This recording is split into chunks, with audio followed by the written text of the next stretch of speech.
Hello, beautiful ones. I hope you're all having a wonderful now wherever you are. So this is the second part to the Starseed video that I made. I decided to actually take notes this time so that I cover all points because I seem to go all over the place. So I want to make sure that I cover everything that I can. There's so much more that I can say, by the way. There's so many videos that, or some, so much more information out there. Definitely do your own research also, and just make sure that you check in with yourself and make sure that what you're hearing actually resonates with you. So I want to start off by saying this, and this is something that I have learned is so important. I want to start off by saying that we are all technically seeds of the stars, because life didn't originate here on Earth, meaning that the template for the human template didn't come from the Earth. It actually came from the stars. So we are all both Earth humans and extraterrestrials are all made of the same stuff in different concentrations. Our source is one and the same. No matter what form we take, we are all of the source, all in the soup of God, if you want to call it, call source that. Yes, we can have different experience, and we can also have lives throughout the cosmos, but you truly never leave that source, which is really, as I said, the real origin that matters, to at least the way that I see it. I see it as almost like we're like tendrils of that same body, and having the experience of being separate, of being small. But know and remember that the source, that treasure, the truth that you seek is here now. You don't have to look for it in a church or in a cave or anywhere outside of yourself. It's always within you. It's the craziest thing, because you have actually the greatest treasure within you right now. And you don't have to look for it anywhere else. It's right there, and yet we're constantly looking for it. So it's interesting, because we still search outside, and it's like, why do it if it pleases us? And the thing is, unless it pleases us, I should say, we're free to do so, and it's fine. But what you find, and what's happening now during the shift, is that you will find that what you are will nourish you. You will find that that source will nourish you more and more as the shift takes place. So aside from that, now back to the star seeds. So I would say that a star seed, the simplest form, is a version, or way to describe it, is a being that has come from another plane, another dimension, another planet, to come here and assist. So the same energies had been incarnating, and there needed to be something different needed to happen, a new energy needed to come to help and assist to kind of move this forward a little bit faster, smoother, even make it happen. So starseeds are from all over the galaxies, universes. They're from different dimensions.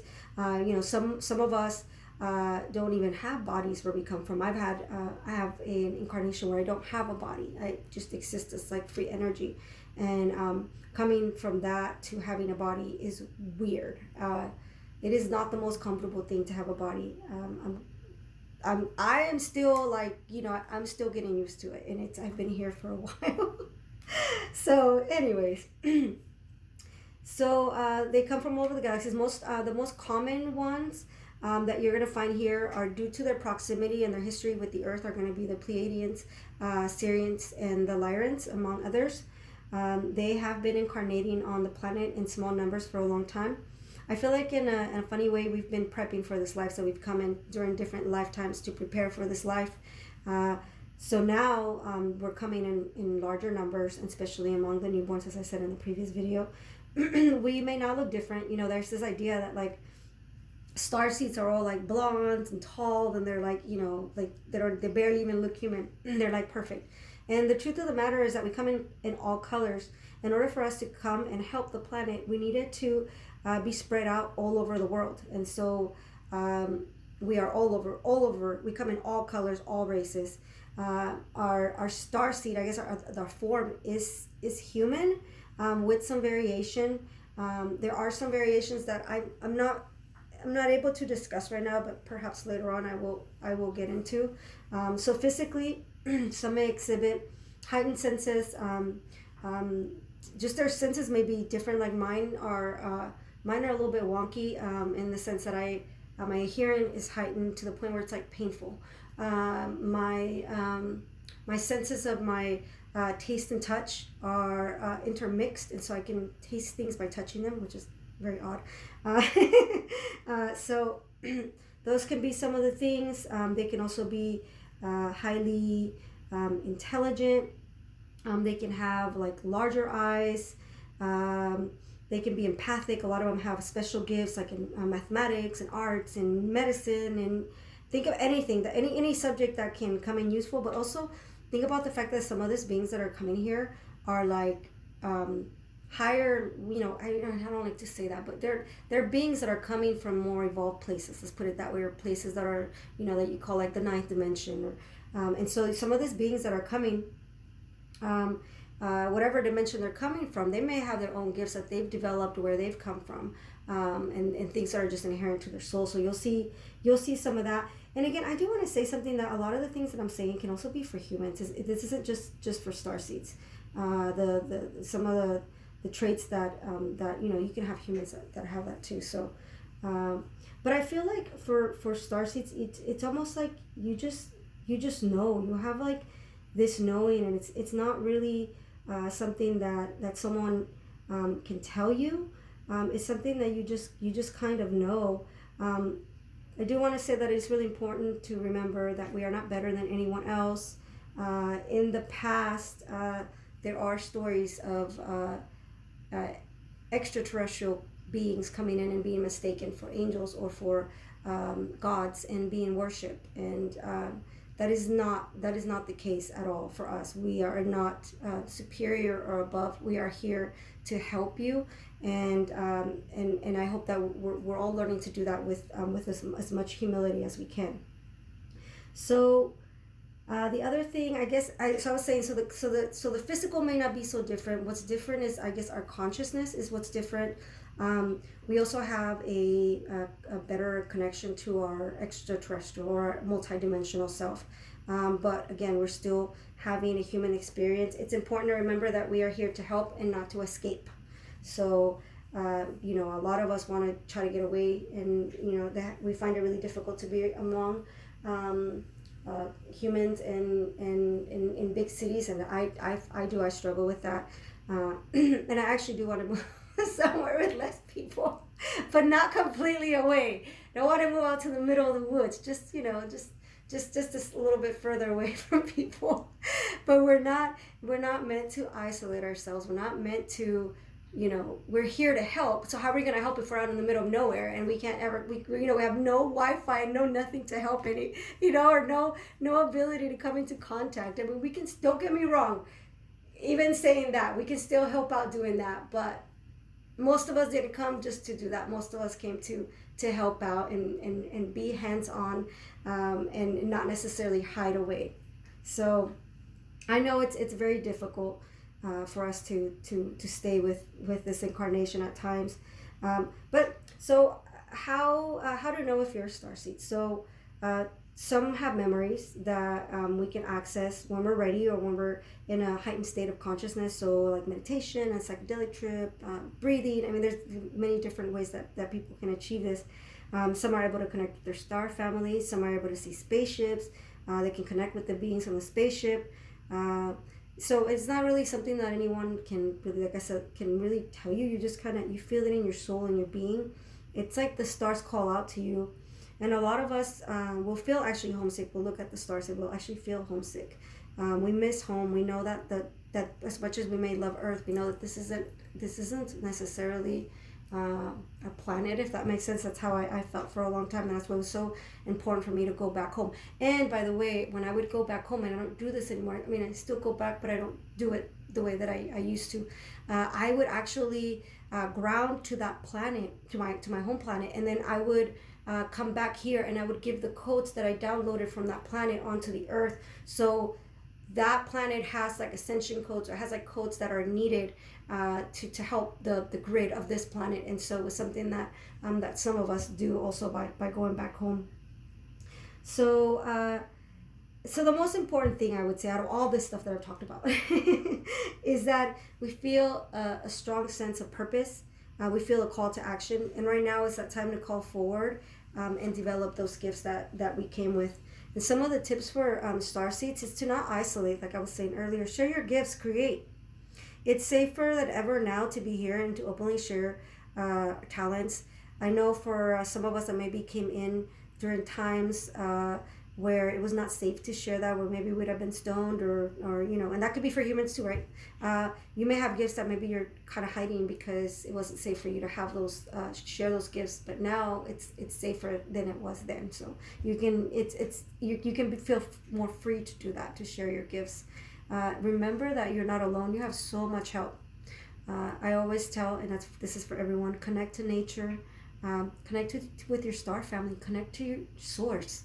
I mean, that's really, like I said, that's where you get all your nourishment from.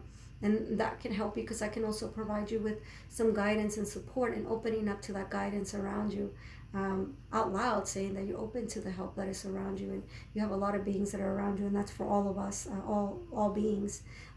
Again, know that you have so much support in your endeavors. Don't give up. You can do this. You can expand, and you can learn from this experience as a human being.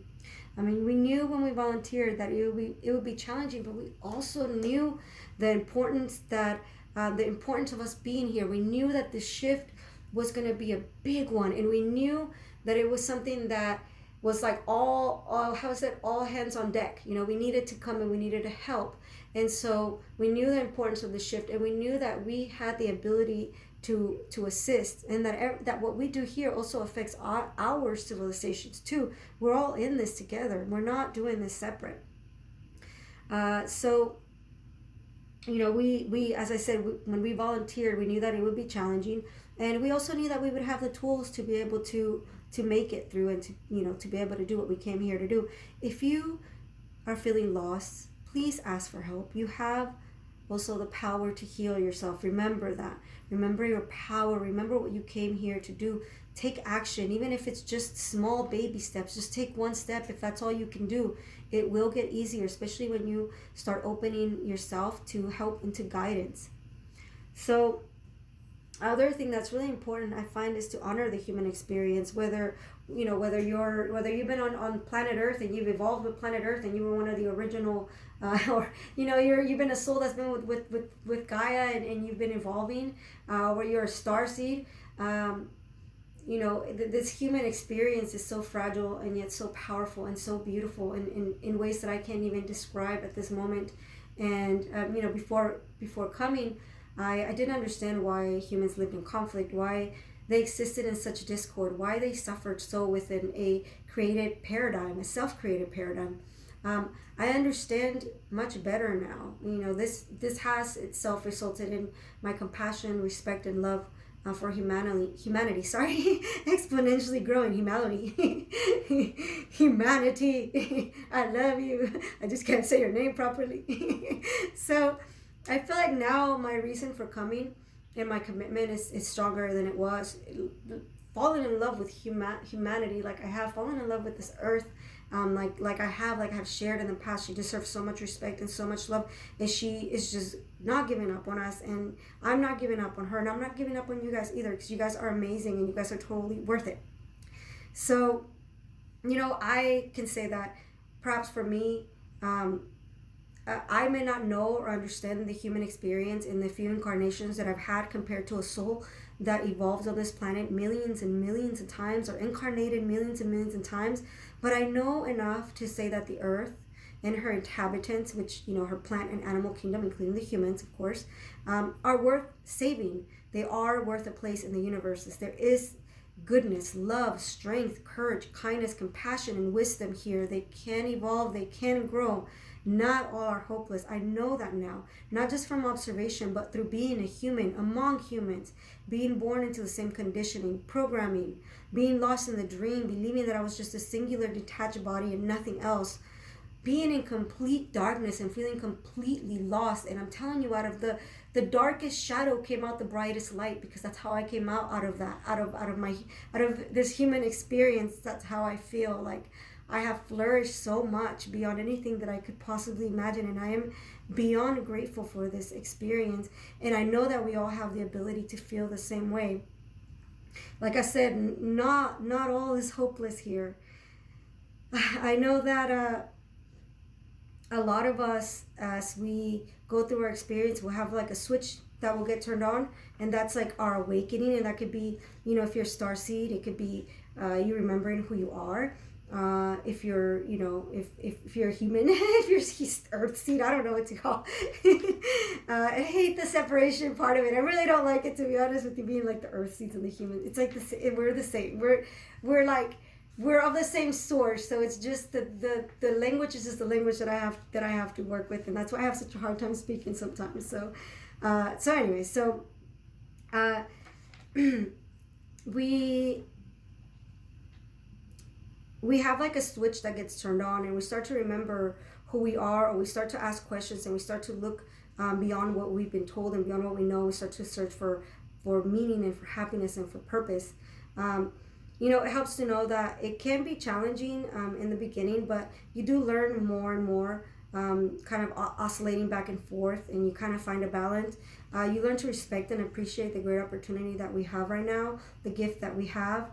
For those thinking about checking out and not happy, I get it. I've been there, and I have so much love for you and so much compassion for you, and I send you a gigantic hug and all the strength and the love that I can muster. and I remind you that you never know what's in store for you. You never know what surprises are coming for you. Don't give up. Don't give up. Don't give up. You never die anyways. It's like you just go from one state to the other. So you're like trying to run away from yourself, but you kind of always, you always return to yourself. You know, I'm glad I stuck around. Otherwise, I would have missed out on the greatest journey so far. It's tough and it is insane at times, but it's also magnificent. It's also fun. It's also loving. It's a great adventure, and it's always worth it. One day or one moment at a time. I love you all. Bless you. Bye-bye.